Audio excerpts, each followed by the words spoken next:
Welcome to another new video. In this video, we are going to learn about the sum product. আমরা মূলত জানি যে সাম প্রোডাক্টে আমরা সর্বোচ্চ অ্যারে নিতে পারি 255টা, এবং সাম প্রোডাক্টের জন্য যেটা ফাংশন আর্গুমেন্টে আমরা যদি কাজ করি সেক্ষেত্রে আমরা অ্যারে 1, অ্যারে 2 এবং অ্যারে 3, অ্যারে 4 এভাবে 255টা সিলেক্ট করতে পারি। নিচে 3টা অ্যামাউন্ট দেওয়া আছে। আমাদের মূল উদ্দেশ্য হচ্ছে যে এই অ্যামাউন্টগুলোর প্রোডাক্টের সামটাকে দেখার জন্য।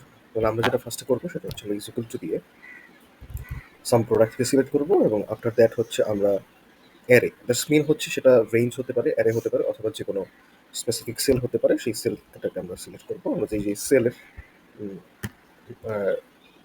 প্রোডাক্টটাকে আমরা দেখতে চাচ্ছি, তো সেক্ষেত্রে আমরা সিলেক্ট করলাম 3টা সেল এবং 3টা সেলের টোটাল সাম প্রোডাক্ট আমরা দেখতে পাচ্ছি। এখন যদি আমরা এভাবে চিন্তা করি যে টোটালটাকে রেঞ্জ বা অ্যারে ওয়াইজ নিতে চাই, সেক্ষেত্রে আমাকে সাম প্রোডাক্ট দিতে হবে, এবং আপনার দ্যাট হচ্ছে আমি রেঞ্জ বা অথবা অ্যারে রেঞ্জগুলো সিলেক্ট করে দিলাম। আপনি রেঞ্জ অথবা সরাসরি কোনো অ্যারেকে সিলেক্ট করতে সেটাও সিলেক্ট করতে পারবেন, এবং এন্টার দেওয়ার পরে আমরা দেখতে পাচ্ছি যে কারেন্ট চলে আসছে। Thanks for watching.